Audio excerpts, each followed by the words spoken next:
Retail shops, as well as bed and breakfast businesses, including spaza shops, across all Gauteng townships, are set to receive a major financial boost and managerial support with the aim of incorporating them into South Africa's mainstream economy. The Gauteng Provincial Legislature recently passed the Township Economic Development Bill that is designed and expected to help revive the township economy.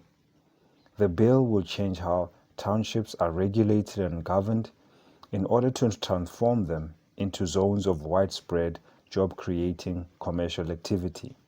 How will the bill achieve this objective? I invite you to watch the whole video to get the full scope of the bill. Help establish viable and thriving township SMMEs.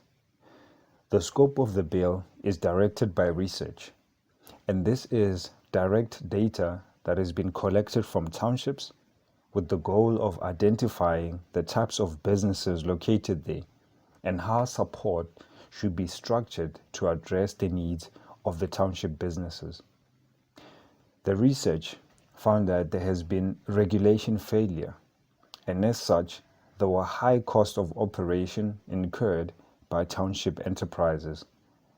The location of these businesses frequently undermined SMMEs' risk profiling.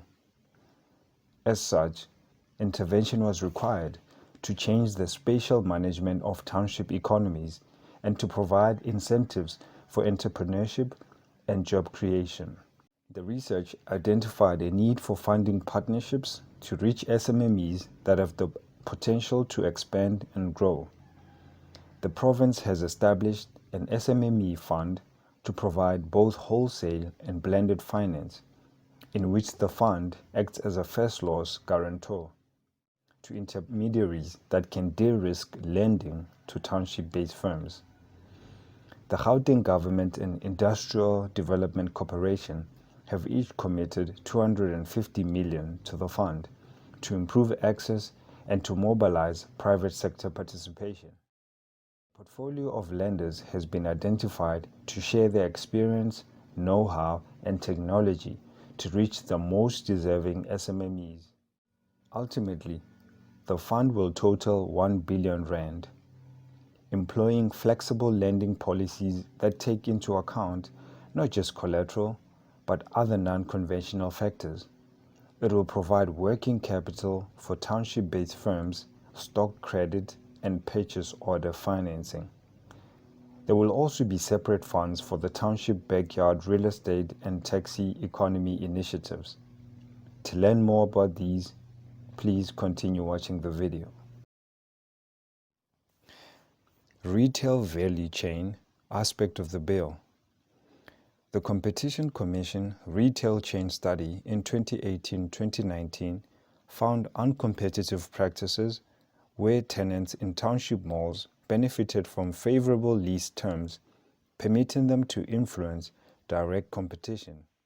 In addition to this, the supply chains of these big retailers showed that there was little participation by local township suppliers and producers.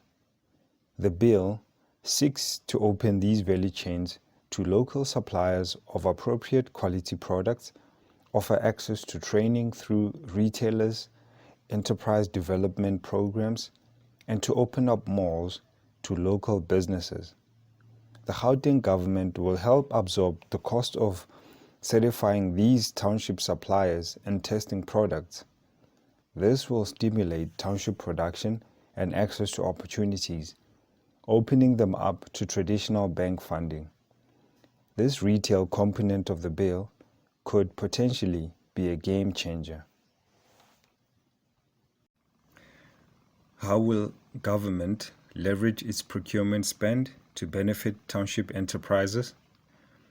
This component of the bill seeks to leverage government procurement to compel formal enterprises that obtain government contracts to spend a certain percentage of their procurement spend on township-based enterprises.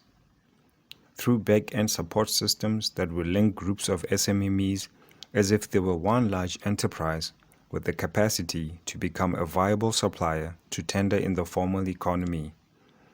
This will also permit on-the-job learning so that once the tender is complete, they will have sufficient competence to be sustainable and bid for bigger contracts.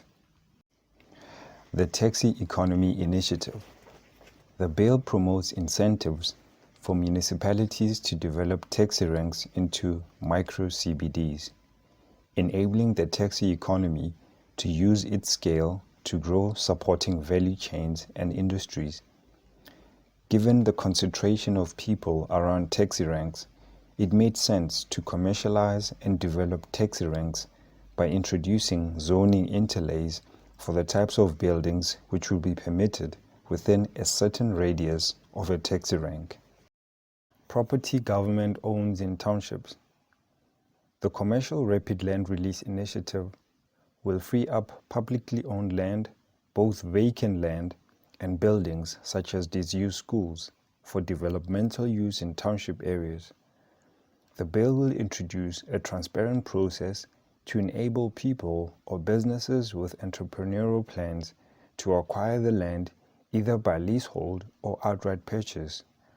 Some of these properties lend themselves to become office parks and others light manufacturing. The Township Backyard Real Estate Initiative. The bill aims to give rights on the many informal and often illegal backrooms in township homes so that landlords can invest in and upgrade them into income earners. This process of densification will also assist with upgrading social and physical infrastructure, such as fiber connections and physical infrastructure.